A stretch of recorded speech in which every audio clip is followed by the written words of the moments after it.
Hi, I'm Logan T. Smith for Opinion Subject to Change, here to talk about The Great Gatsby.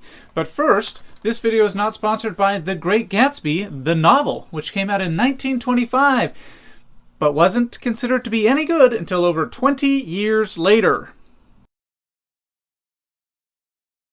Who am I? You sure you want to know? The story of my life is not for the faint of heart. If somebody told you it was a happy little tale, if somebody told you I was just your average, ordinary guy, not a care in the world, somebody lied. But let me assure you, this, like any story worth telling, is all about a girl. That girl, Daisy Buchanan. Sorry, wrong Tobey Maguire movie. But that is how the intro of The Great Gatsby feels to me.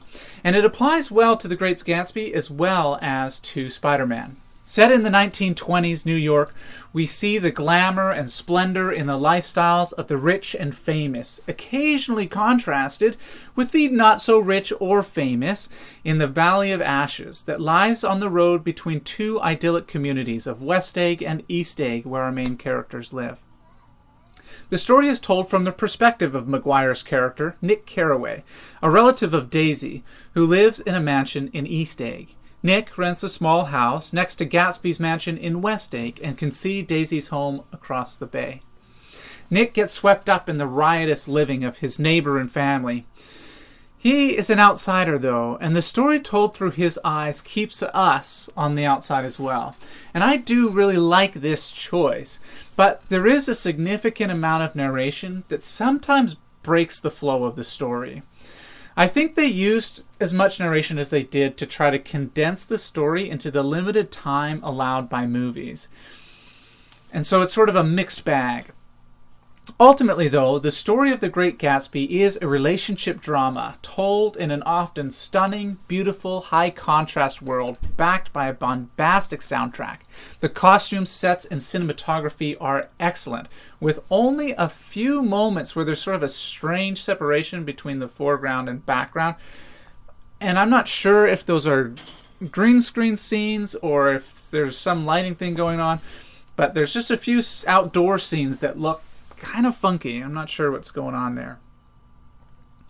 The acting is superb throughout, but Leonardo DiCaprio was not nominated for an Oscar for his portrayal of Gatsby, likely because he was nominated for his role in The Wolf of Wall Street the same year, and that The Great Gatsby was not well received critically when it came out. And I disagree with that. I think The Great Gatsby is a pretty good movie. The structure of the storytelling is excellent, with powerful use of imagery, color, and foreshadowing. There are some subtle character-building moments that connect and separate the various players beautifully. Now, for the smut. There's moderate coarse language, significant alcohol use, smoking, and the taking of unknown drugs. The party atmosphere of the movie often has scantily clad dancers and others, but it's seldom the focus of any scene. There is a lot of implied sex, including infidelity, with minor either showing people in their underwear or shirts off kind of things in those moments as well. There is not a lot of violence in the movie, but when there is, it's often quite shocking and does include domestic violence. Explicit racism is used to character build and is always portrayed as negative. The Great Gatsby is a bright, beautiful, loud, and serious, well-told story. I give it a 7 out of 10. It's worth watching without the kids. And I would say if you're at all interested or curious about it, you should watch it. It's not going to be for everyone.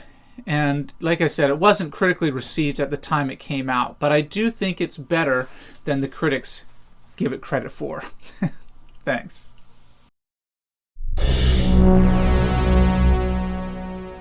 And if you want more details, you can visit my blog at logantsmith.ca to get the written review and my score sheet.